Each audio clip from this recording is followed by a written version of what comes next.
Okay, so we are here with Team GB. Team 4, they finished one water race. Well, we have finished one water race. We got Gary or Gaz Roberts, Chris Goodfellow, Rhiannon Roxburgh, and Mike Alexander. And it was amazing. Yeah, hard to put into words, but we're going to have a chat about how it went, and what was good, what was bad, what we liked. I don't know, anything really. And just to give a first impressions, it was relatively raw on the Friday here. And yeah, just to give you guys how we're feeling now. And thank you for all the support. Lots of messages we've received. Much appreciated that we've caught up on, I think, caught up on most of them. So, yeah, Gaz, how are you? Yeah, cheers, Mike. To put the race in perspective, it was brutal and beautiful at the same time. Yeah, I mean, I'm going to pass it round, but yeah, you can't put it into words. I need time to sort of decompress and go over it all, because it was it was 30 hours, but we got a lot crammed into that 30 hours. You know, I'm sure everyone saw we made a bit of an error at the start, but you know we turned that round, and you know we showed some true British resilience, and we kept going, and we had plenty left in the tank. But you know the rules are the rules. You know the elastic was going to snap on the race, and we were too far behind. But you know we've learnt loads. You know, any team that wants to do it in the future, you need experience. You need this race experience to you know even complete, and you know keep up with the top teams. Yeah, good luck keeping up with the top teams. Yes, again, Team 6, Sweden, Australia, and Team 1, Australia, were just next level from everyone. So, yeah, that was interesting seeing how that all played out once again.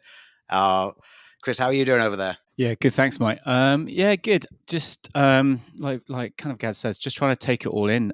It's just so many memories just packed into those 30 hours. I think for me this is one of the things which stick in my mind the most.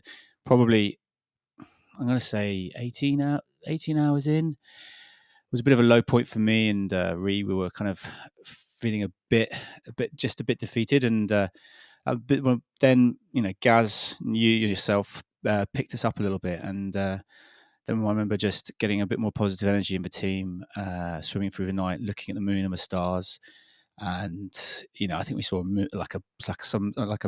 just so many special moments during that first night, which I think I'll always remember. And we were starting to get a bit more momentum and start moving well, and that was really great. And then the second day, energy level was high.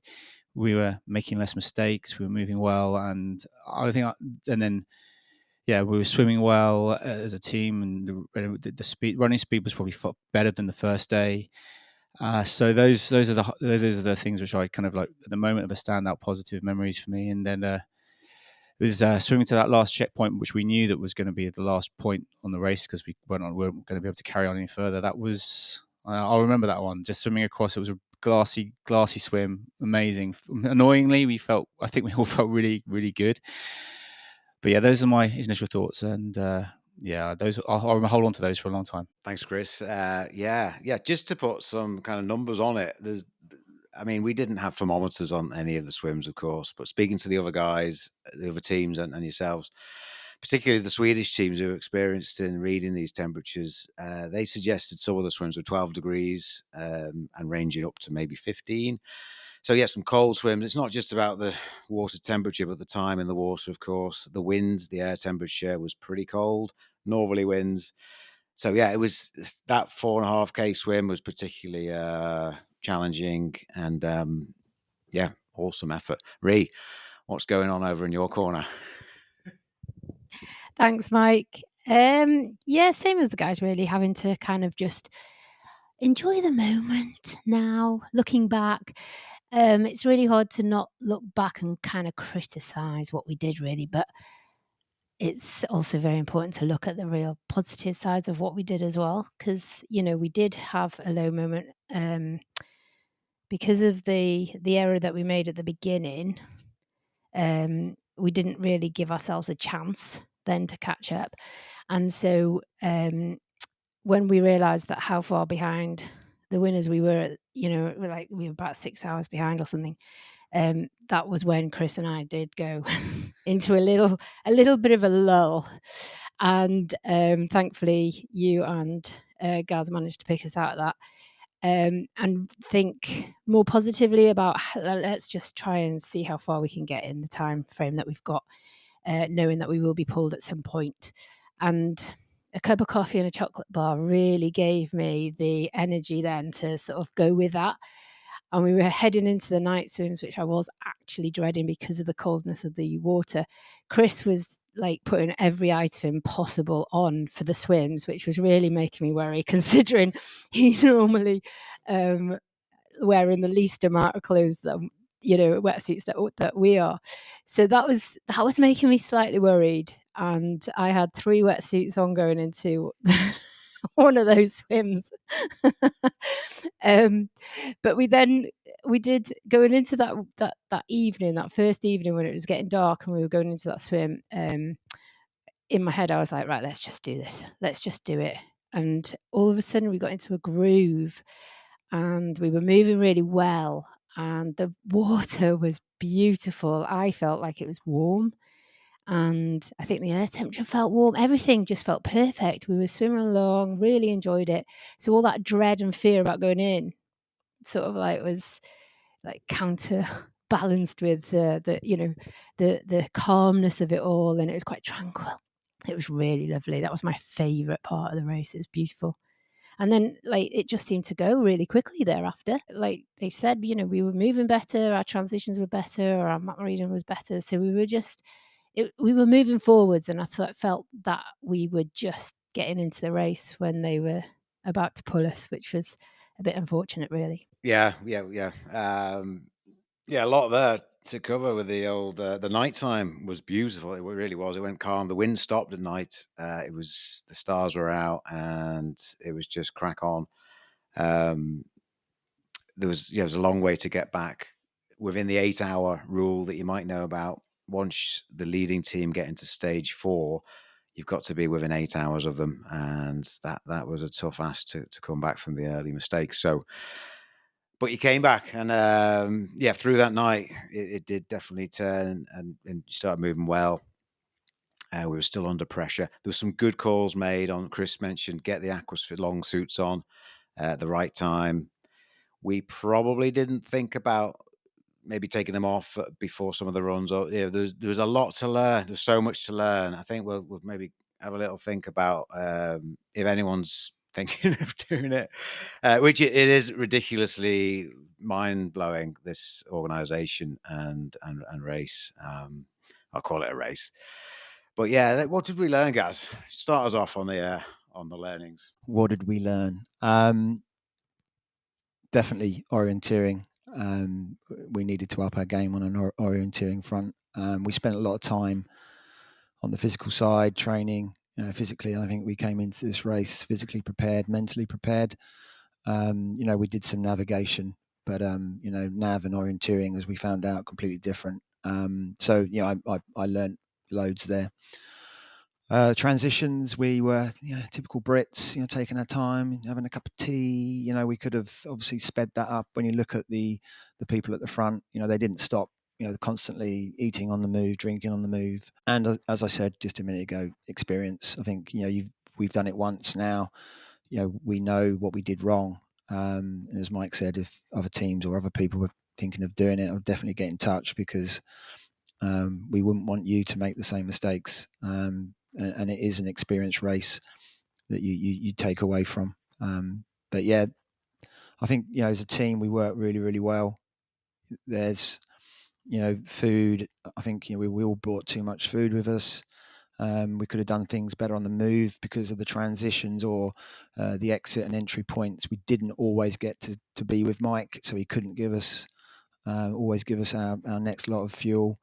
We've seen a lot of teams carry it with backpacks, etc. So a lot of things we learned from that, and we struggled to fuel out on the open water with the boat, etc. We need to learn from that massively, because obviously the water conditions weren't bit choppy at times and cold when we stopped to fuel. You know, we really chilled down really quick, which then you need to get going again. But yeah, loads to learn. I think we need to write it all down so we don't forget, and obviously we can pass those learnings on. Thanks, guys. And we talked a bit about kit, Chris, with the rucksacks, and there's loads of kit ideas from Chris. I think he's going to set up some research projects next year once he's secured funding. But yeah, let's have a. What are your thoughts on the learnings, Chris? Maybe with a focus on kit. So I think I'll just stay on the kit side of it rather than anything else in terms of learning to kit. I'd say there's two angles to it. So obviously you've got the temperature side. You obviously want to have enough kit to be warm, but what you don't want is to have, when you're going for this super long, you don't want to have too much compression on your chest, because I don't know if people who are listening will know, but a lot of the people in the race end up having to pull because when they were getting to their limits of capacity, they was having struggle breathing, and a lot of that's to do with compression and cold.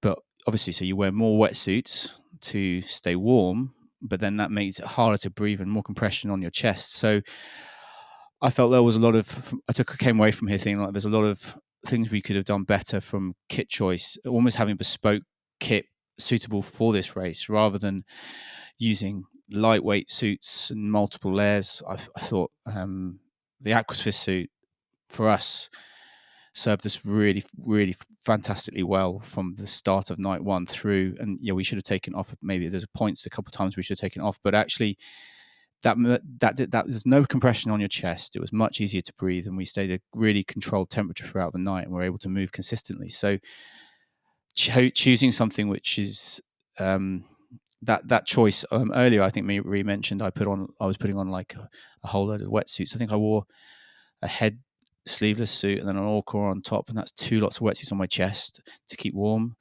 And actually there was not as much freedom of movement as with just one full wetsuit. So yeah, I think learnings kit wise, I would maybe go into a lot of detail and maybe talk about having kind of a bit more bespoke wetsuit which is warmer, with maybe the longer arms, slightly thicker, maybe even say like take the Aquasphere suit and cut it off at the knee, and then have like the ability to fuel in the longer swims built within the suit, so that I could, because for me fueling over the longer swims are a real challenge and you can't always get it from the boat. So I had a couple of like you say, research project ideas as to kind of like getting something within the suit to fuel during the swims, and then also maybe a few ideas for keeping a bit of extra warmth around your midriff to keep that temperature and not have to have extra compression and multiple layers. So that's I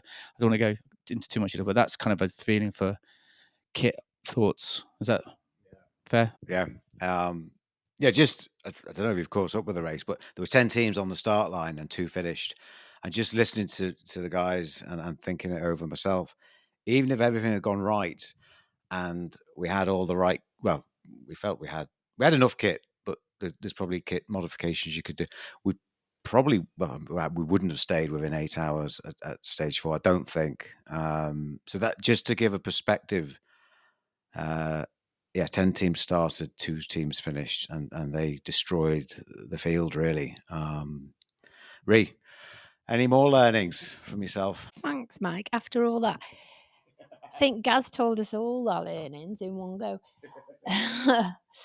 I'm trying to think about what I learned. I've learned so much over the course of the week, really. You know, speaking to the athletes beforehand and then after. Obviously, the kit has been covered. The orienteering was a massive issue for us. So I think if a team was to pull together and do that, then I would definitely go and do some orienteering practice and, you know, some night orienteering races or something as well, to be able to experience that before coming to here. And then the swim run races on this, you know, on the islands like the Ortillo Uto one. Doing that to have the experience of the terrain on the islands, because that is so unique, really, compared to anything that we have in the UK. It's very different. So getting an idea of that. Excuse me. Yeah, the transitions we definitely needed to practice. We were so lax. At the beginning of this race, I think we didn't have our race heads on. Like, we were going into it thinking it was okay. It's over 3 days, so it's going to go. We have to be easy, and not really realizing how quickly these guys were going off. And actually, it was a race from the start. So we would have to make our transitions quicker, so we're not sitting around drinking tea, but we're actually on the move all the time and keeping moving forwards.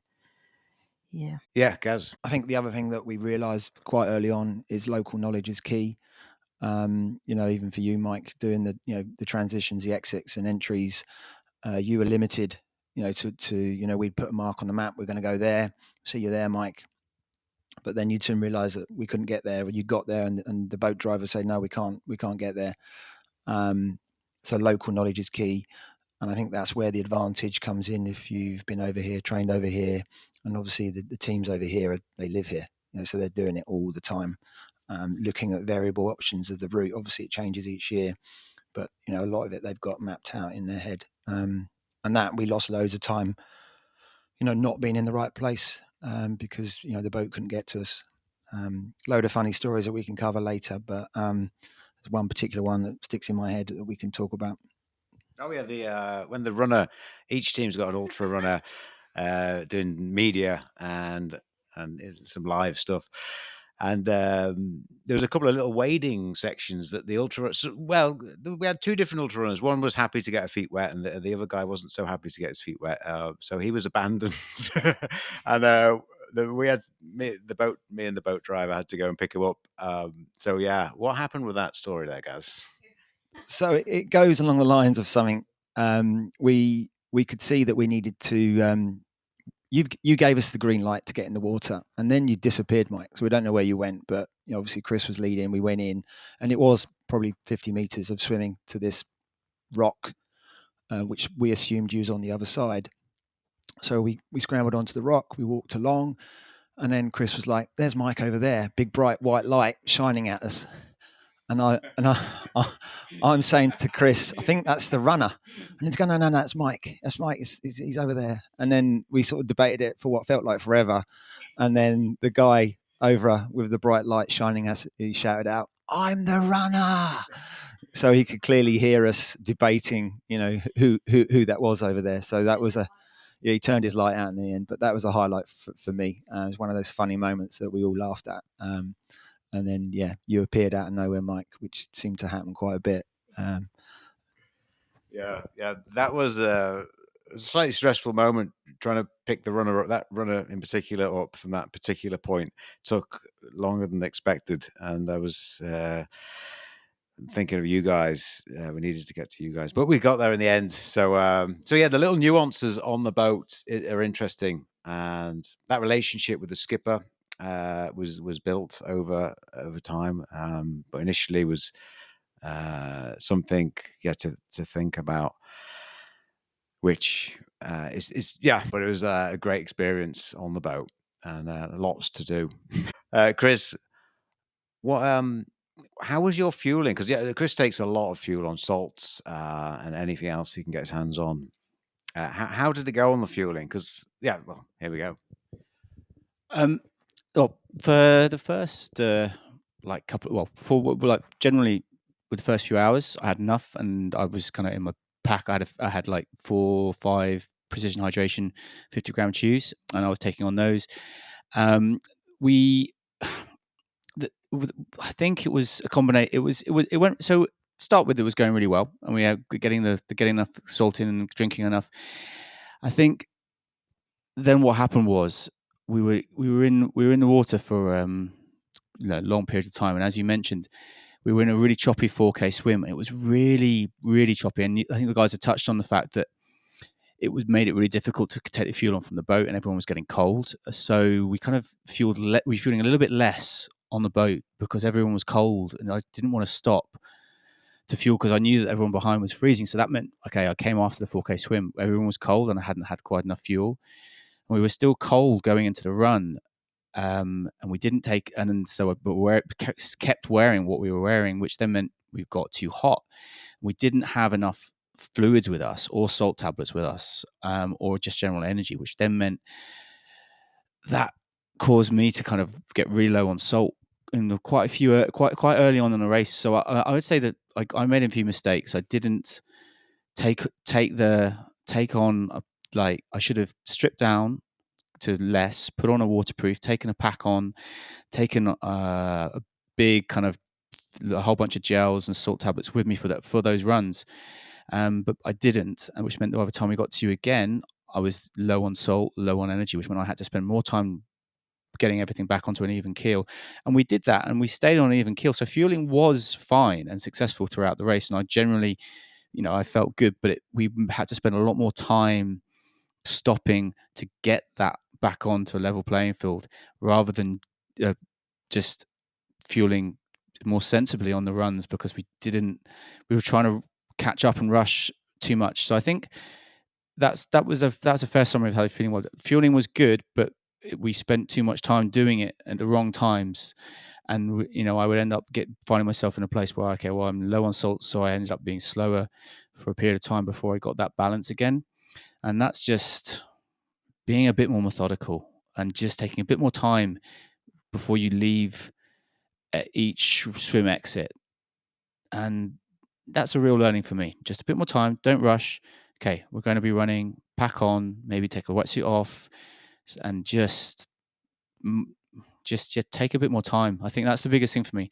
Just slow your mind down and really think before you leave, and communicate better with yourself, Mike, about things. Because that was, we'd have a whole, I'd have been talking to the guys about what I need from Mike, and by the time I get there, I forget to ask you, and that's on me. Anyway. So those are the kind of learnings. I think, overall, I was really pleased with how I felt energy wise throughout the 30 hours, but there was too many dips, and that was something I would change. Okay. Yeah, it felt like the fueling got better towards the second day and the first night. But yeah, that swim. I think it was more 4.5K in strong winds and cold water.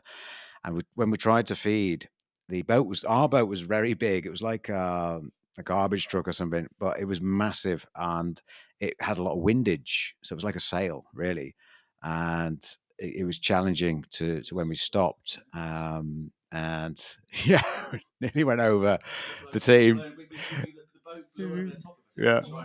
So that was difficult. And then they finished the swim, and they were pretty cold, weren't you? That was a challenging moment, and you couldn't.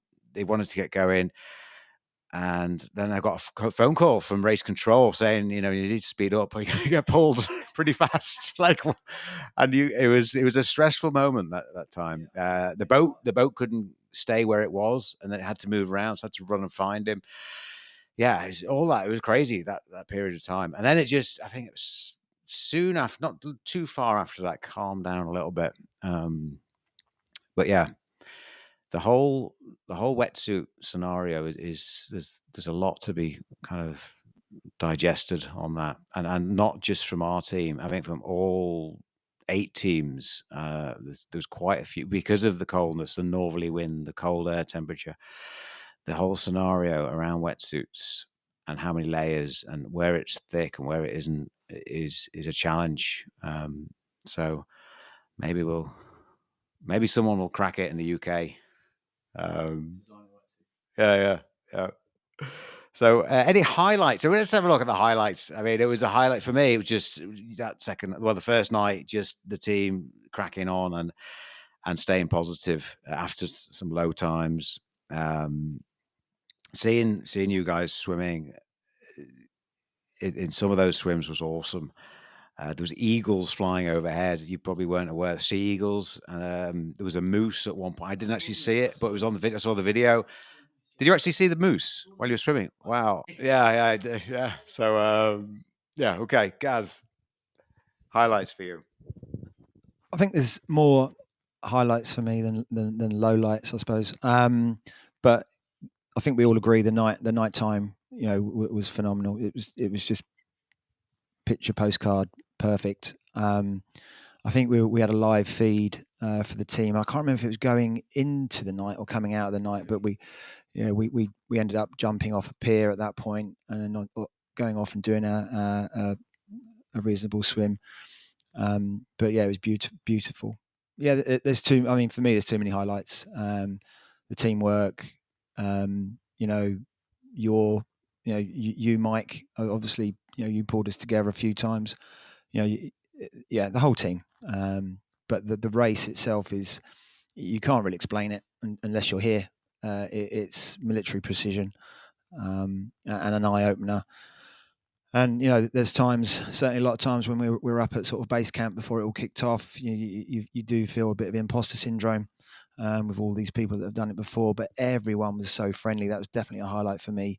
The winning teams from years gone by, just so happy to pass on their knowledge. And we've had some good laughs as well with the teams. And obviously tonight we've got the party, so that should be interesting.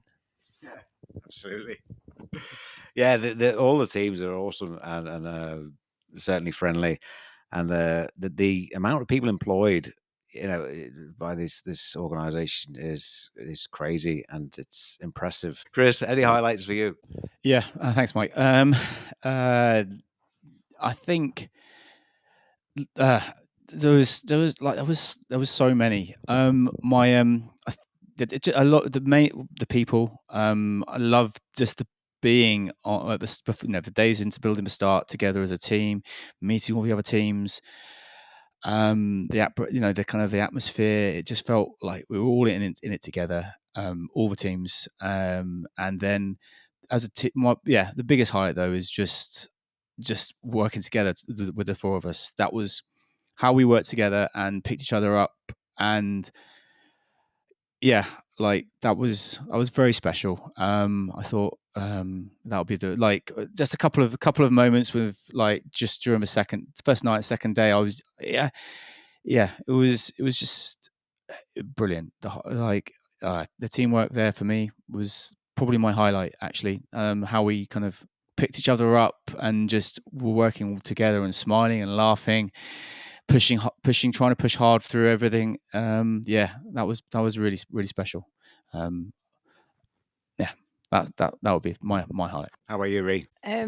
My highlight was certainly the swim part of it, because I was dreading it so much, I think, and so it was such a contrast to what I expected it to be. It was just so nice, and looking up at the night sky when it was completely clear and it had all these stars, like hundreds of thousands of stars, and the moon, that was beautiful. So we had some really beautiful moments. And the other highlight, obviously working together as a team, but when we got into our groove, that was a highlight, because it was all of a sudden we're moving. This is great. This is what I was here for. And that was nice. Like moving forwards, knowing each other so well that, when I was at my low point, and I've had lots of friends telling me this, perhaps didn't appreciate it at the time, but how much they looked after me. So asking me if I want this, asking me if I want that. Are you all right, Reed? Do this, do that, and kind of looking out for me. And that was just showing how strong a team we were, really. And then getting us out of that funk that me and Chris had gotten into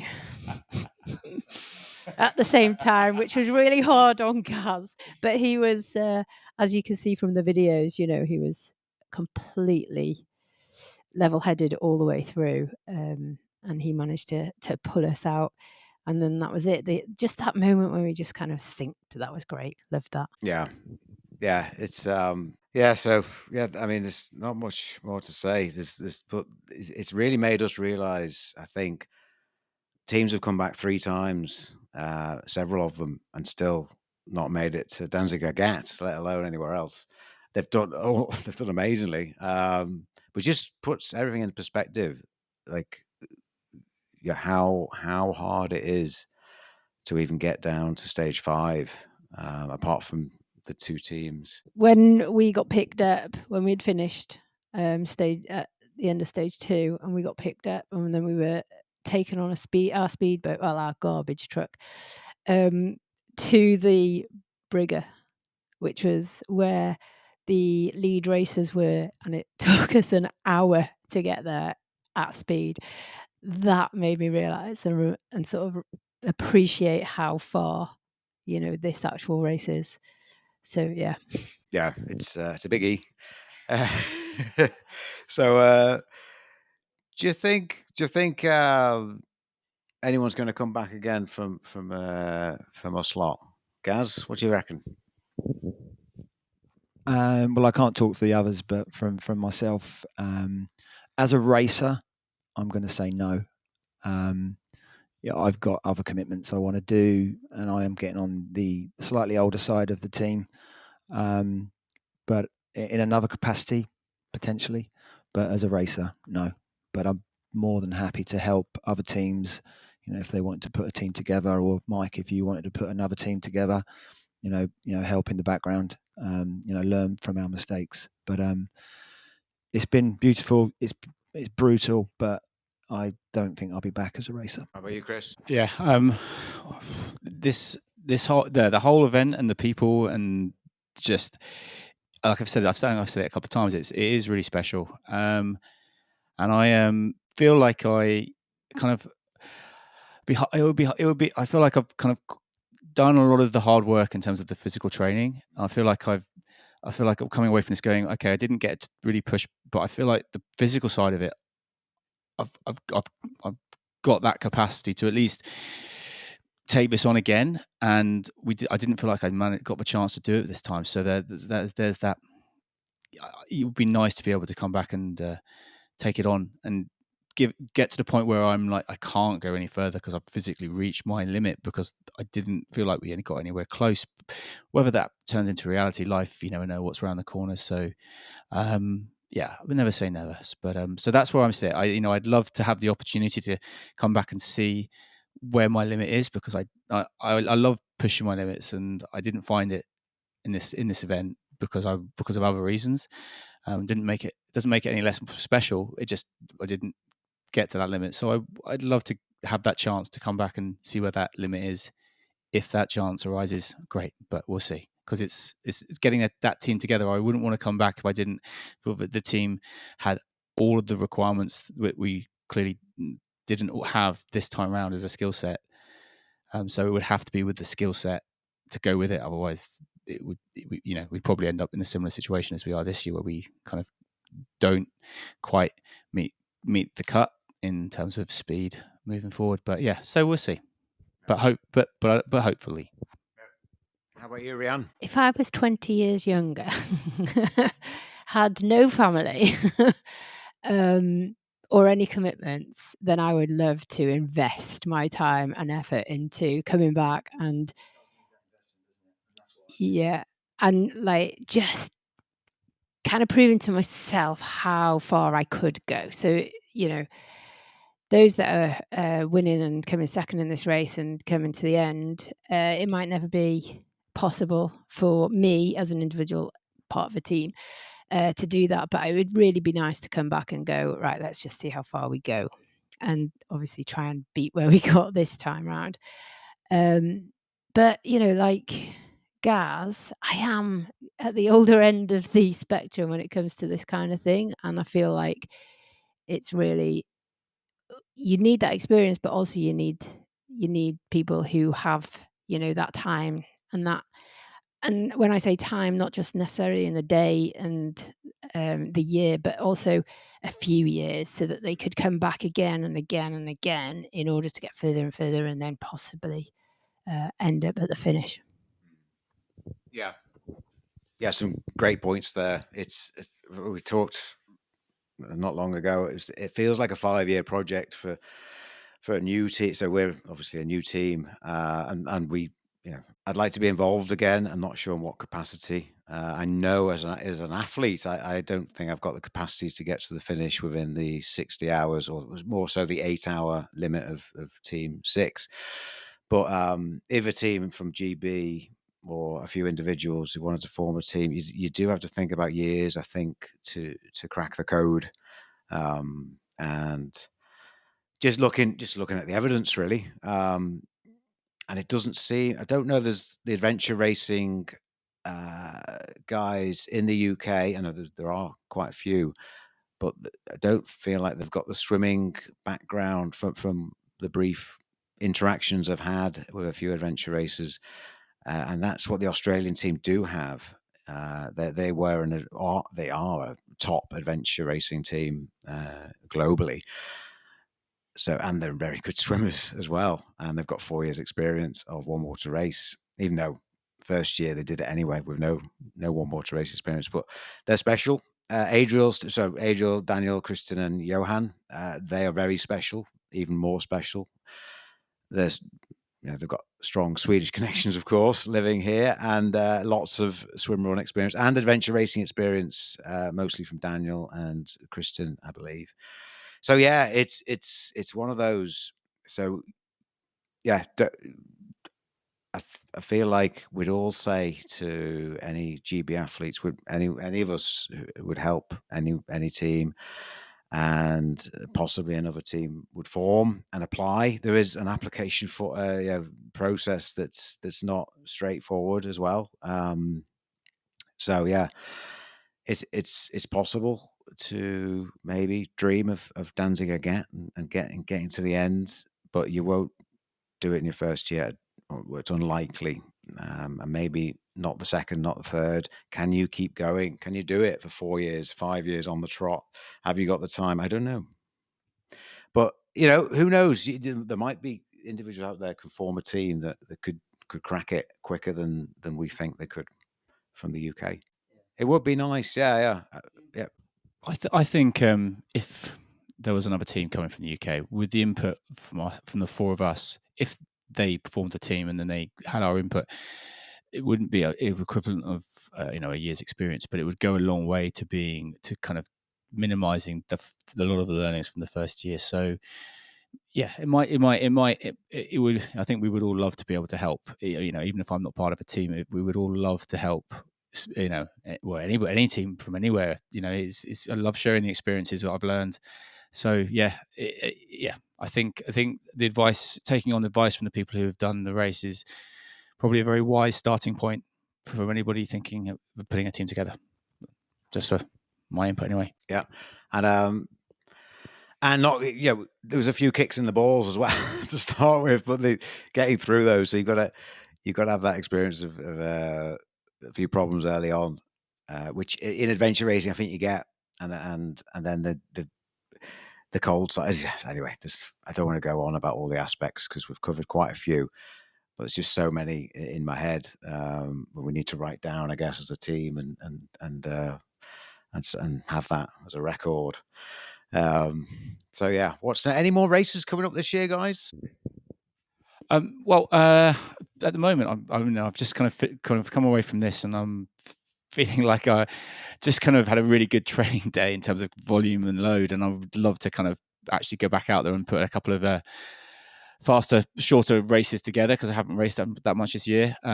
I believe that there's the Eliminator, which Mike's got on in a couple of weeks. So if life at home allows, then that would be fun to go up and have a bit of a shorter kind of blast. Did a lot of high intensity training in the last couple of weeks and felt like I'd quite like to do something short and fast. And Coniston, I'd love to head out to Coniston. I've raced that a few times, so it's a kind of a race which I've would like to do. And then after that, it's a bit of a question mark. Cannes is also one which I'd love to do, but that's a lot of racing in a quite short period of time. So we'll see whether life allows it with stuff going on back at home. But yeah, that's potentially on the cards. Yeah. Cool. Sounds good. Rhiannon, how about yourself there? Well, there's nothing in the diary at the moment. And I have promised my children that I was having a month off doing nothing. So it will depend on their response to me saying, I might go and do the Eliminator in Liverpool, or I might do the Abu Dhabi one, or yeah, it would. I feel like it would be nice to do a couple of races just to finish off, but yeah, it will be a discussion with my other half and see what he thinks. Really, he might be listening to this, going, "No, never."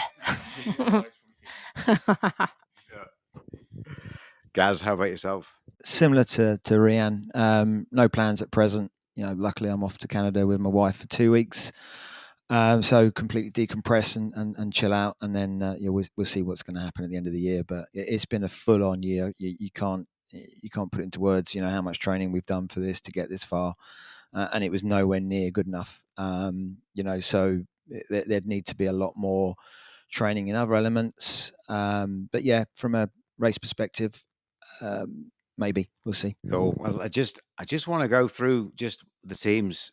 Team 1 Australia, obviously second place, a couple of hours behind Team 6. Team 2 USA France. I believe, was it Jess had breathing issues? I think that was it. Yeah. So they had to. The brilliant effort it looked like, looking back, there was a great race at the start of the race, and it's slowly people just fell by the wayside. Team 3 Sweden, I think that was a fever. Was it Fred? He had a fever, yeah. Then there's ourselves, got pulled from the course just as we were starting to get the engine going. Team 5 France Sweden, of course, fast, very fast team. I believe, was it Lars? Didn't get enough calories in. There's some food. Yeah, so yeah, it went really fast at the start between Team 5 and Team 6. Obviously, Team 6, Sweden, Australia won it. Awesome machines. Team 7. Oh, there's a story there with Team 7. USA, it became USG.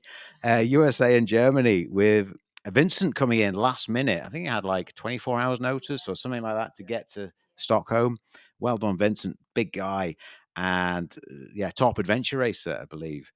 And they did great. I think they were they kind of the closest to the leaders towards the end? Yeah.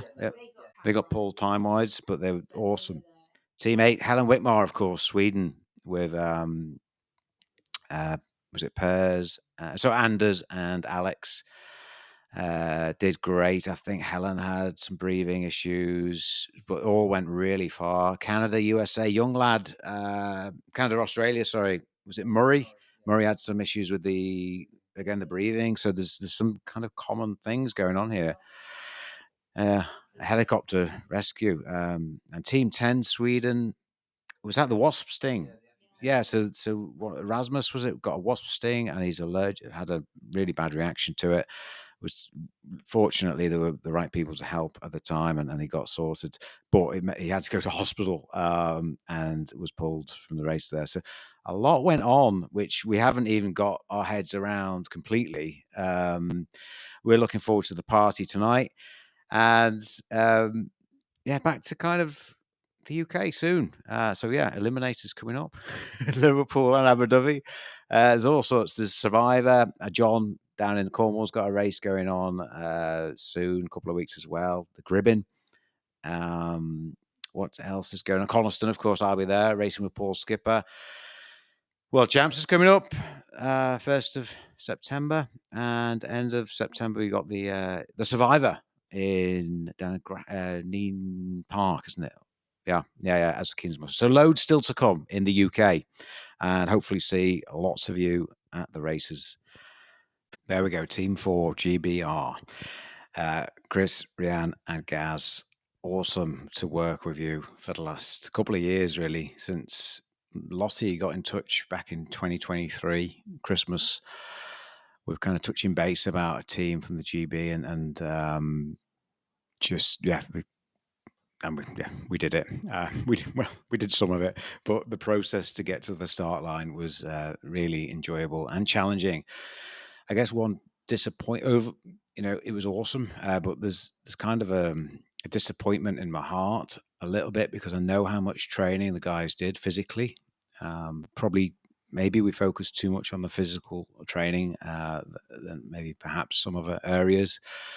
but it was a shame not for those guys to express their fitness. And know they were so strong at the end, and they were, the next day you could see, 29, 30 hours they did. It wasn't particularly intense, particularly on the runs. The swims at times was, and I know Chris was in unbelievable shape for swimming, as was Rianne and as was Gaz, actually. And that will always kind of niggle at me a little bit. Just a chance for those guys to show what they can do fitness wise, and obviously there's all those other things that needed a little bit more work on. But thank you, Team GB, for coming on this journey with me, and it's been a pleasure. And Thomas Oganda and all the One Water Race team, all the media runners, the photographers, the boat drivers, the guys that cooked all the food, all the behind the scenes, the hotels and the taxi drive, everything that goes on. It was mind blowing, and I've been to quite a few races over the years, including some long adventure races, and this was on a next level completely. So that's that. What else? It's hard to start thinking about other things, but we do have to. The World Championships is coming up very soon. Adriel Young might be racing with Hugo, depending on his body. I'm pretty sure Hugo's a bit fresher as we are. So yeah, that would be awesome to see. Hopefully, Adriel, hopefully you're recovering well, and maybe see you in Sandam.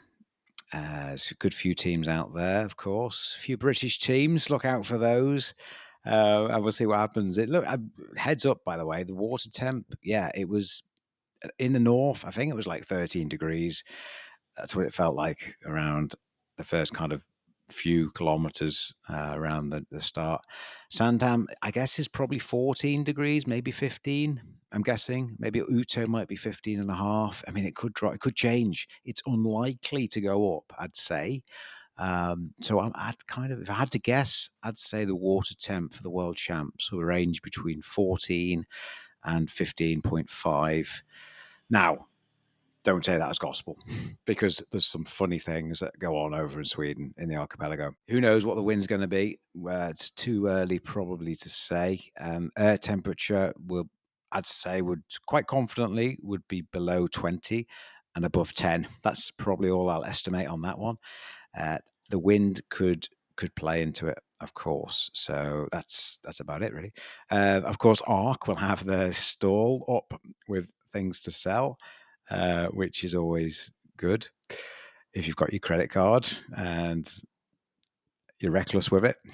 What else is coming up? Obviously, the Eliminator in Liverpool. Looking forward to that one. There's going to be. We might collapse. We're looking at collapsing the female and male race together, because it was at.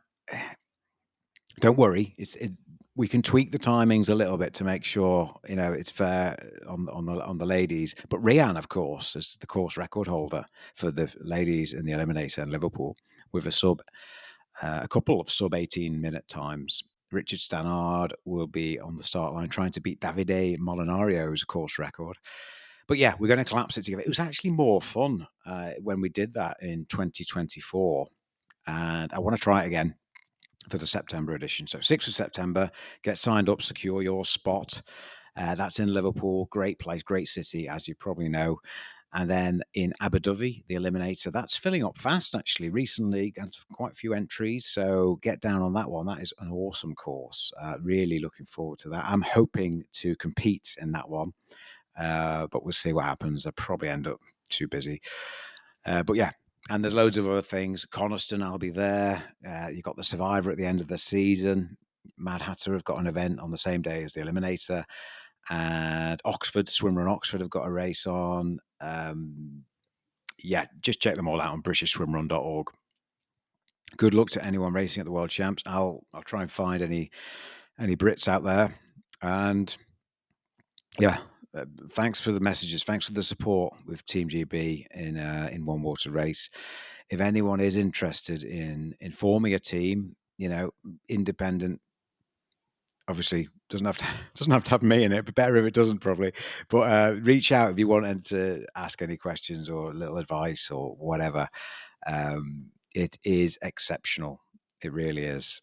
So hopefully it's inspired a few. See you soon.